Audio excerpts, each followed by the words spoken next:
Imagine this. You're a restoration business owner. You're trying to free yourself from a lot of the headaches of the business, and you're doing something unintentionally that gets in the way of this. Hang in there with me. I'll tell you more in just a minute. In the meantime, if you don't know who I am, my name is Scott Miller. I'm the owner of thegrowthleague.com. And I'm making these videos because I'm passionate about helping owners to get more profitable, to reduce the chaos in the business, build something of great value they can sell someday when they decide it's time to move on. Okay, so what am I talking about? How might you, the owner, be getting in the way of your managers? Here's a scenario.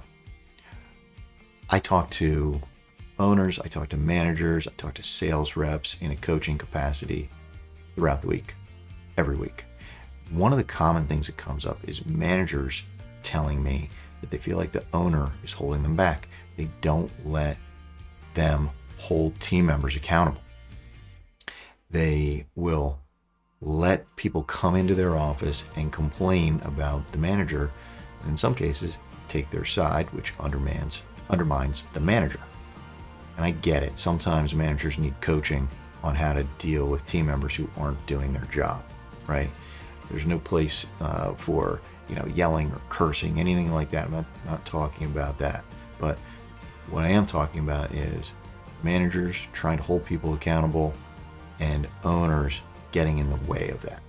So I'm going to give you 3 tips on how I think you can make progress in this area. So 1 is clear expectations for everyone in the company. Start small, start 1 at a time, and just keep knocking them off the list. If you need help with this, it's one of the things that I help my coaching clients with. Book a call with me and we'll talk about it. But clear, documented expectations for each role. Number 2, offer consistent support of your managers. One of the things that would come up for me as a restoration business owner is same thing. Somebody would come to complain to me about a manager. They didn't like the way the manager was talking to them. They didn't think the manager was being fair to them. And there were a couple different common scenarios. One is the manager was not speaking to them the way I wanted them spoken to. They weren't handling themselves the way I wanted them to. So it was my job as the owner to coach that manager on the proper way to speak with people. The other situation was the person coming to me to do the complaining just wasn't doing their job. And I fully supported the manager. Basically just said, hey bud, do your job, and this manager isn't going to have a hard time with you, right? They're not being mean.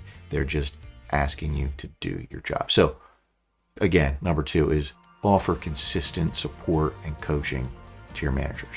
Number 3, develop a culture of accountability. It's so important to have a culture of accountability and a consistent culture of accountability.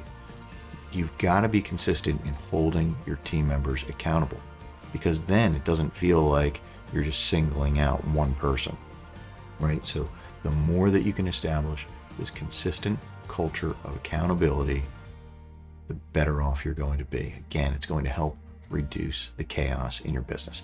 If you want to learn more about how I might be able to help you, please click the link below, book a call with me, and we'll talk. Thanks for watching, and I'll see you in the next video.